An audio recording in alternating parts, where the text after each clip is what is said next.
દોસ્તો મારી ગુજ્જુની મોજ ચેનલમાં આપનું સ્વાગત છે। આજના વિડીયોમાં આપણે વાત કરવા જઈ રહ્યા છીએ કે ફાઇનલી આજે ઠાકોર ફેમિલીમાં ઘરે આવી ગઈ છે એકદમ જોરદાર મજાની ખુશખબરી। તેમને તો આજે એક નવી શરૂઆત કરી દીધી છે। શેના તરફ તેમને નવો પ્રણય કર્યું છે દોસ્તો તમને ખબર છે તેઓ કઈ નવી શરૂઆત કરવા જઈ રહ્યા છે? વિડીયોમાં તમને જોઈને અંદાજ તો આવી જ ગયો હશે। અને આજે તેમના ઘરે બની રહી છે જોરદાર મજાની રેસીપી। આ રેસીપી તમે ક્યારેય ઘરે ટ્રાય કરી છે દોસ્તો? જો તમે ઘરે ટ્રાય કરી હોય તો તમારો અનુભવ અવશ્ય જણાવજો। મારી ચેનલ પર નવા હોય તો ચેનલને ફટાફટ લાઈક શેર અને સબસ્ક્રાઇબ કરી દો। Full video in Thakor family blog channel દોસ્તો ફૂલ વિડીયોની લિંક ડિસ્ક્રિપ્શનમાં મૂકેલી છે, ત્યાં જઈને તમે આખો વિડીયો વોચ કરી શકો છો। આવી ટૂંકી ટચોડી લાઈવ લેટેસ્ટ માહિતી મેળવવા માટે મારી ચેનલ ઉપર બન્યા રહેજો। તમે વિડીયોમાં લાઈવ જુઓ કે ઠાકોર ફેમિલીના ઘરે આજે આ કોણ મહેમાન આવ્યા છે સબસ્ક્રાઇબર। અને આ સબસ્ક્રાઇબર તો જુઓ ઘરનું કામકાજ કરે છે, એટલે કે તેમને ઘર બનાવવાનું હવે નવું પ્લાનિંગ કર્યું છે। તો ફાઇનલી આજે નવું ઘર બનાવવાનું પ્લાનિંગ એટલે કે તેની તૈયારીઓની શરૂઆત થઈ ગઈ છે। આજે ફાઇનલી જે આ સબસ્ક્રાઇબર ઘરે આવ્યા હતા તે ધાબા ઉપર જઈ અને તેમના ઘરનું માપ લઈ રહ્યા છે।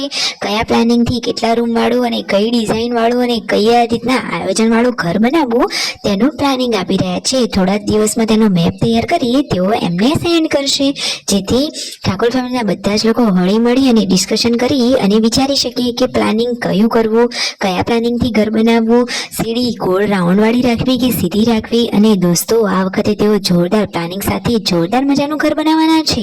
ઉપર તો બધાના અલગ અલગ રૂમ વાળું ઘર બનશે। રણજીતભાઈ કહે છે કે ઘરમાં હવે મેમ્બર વધ્યા તો રહેવા માટે જગ્યા પણ વધારે જોઈએ ને, સાચી વાત ને દોસ્તો? તો એટલા માટે હવે તેમને ઘરનું કામ આગળ વધાર્યું, એટલે કે હવે ઉપર નવા રૂમ બનાવવાનું પ્લાનિંગ કર્યું છે। તો ફાઇનલી તેઓ કયા રૂમ બનાવશે, કેટલી સાઈઝના રૂમ હશે, અને આ વખતે તો બધાથી અલગ એકદમ યુનિક પ્રકારના રૂમ બનાવવાના છે।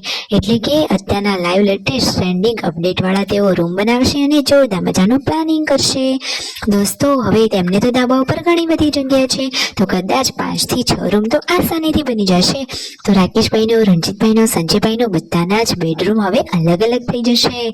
તો બધાને પોતપોતાનો રૂમ સ્વતંત્ર મળી જશે અને ઘર પણ મોટું લાગશે। અને અડધો સામાન તો ઉપર જ રહેશે, તો ઘરમાં નીચે પણ જગ્યા રહેશે।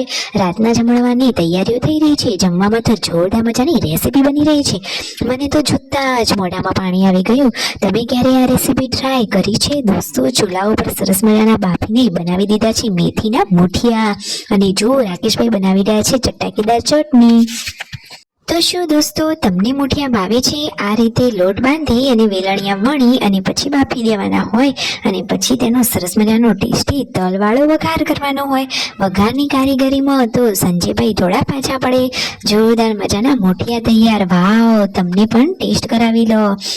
જોતા જ મોઢામાં પાણી આવી જાય એટલા ટેસ્ટી મુઠિયા બન્યા છે। સરસ મજાનો તલ અને રઈનો વઘાર છે, અને મીઠા લીમડાનો તો સ્વાદ જ અલગ છે। અને પછી સંજયભાઈએ જોરદાર મજાનું મસ્ત મજાનું મિક્સ કરી અને ઢાંકીને મસ્ત મજાના હલાવ્યા, એકદમ દેશી ડાન્સ જેવી રીતે। પછી ફાઇનલી આખો ફેમિલી એક સાથે બેસી અને જમણવારમાં બેસી ગયું। એટલે કે જુઓ આજે તો મુઠિયાની રેસીપી છે, તો તમારે પણ મુઠિયા બનાવવાની રેસીપી જોઈતી હોય તો કોમેન્ટ કરજો। ઠાકોર ફેમિલીના તો અલગ સ્ટાઇલ વાળા ટેસ્ટી મુઠિયા છે। Like share and subscribe.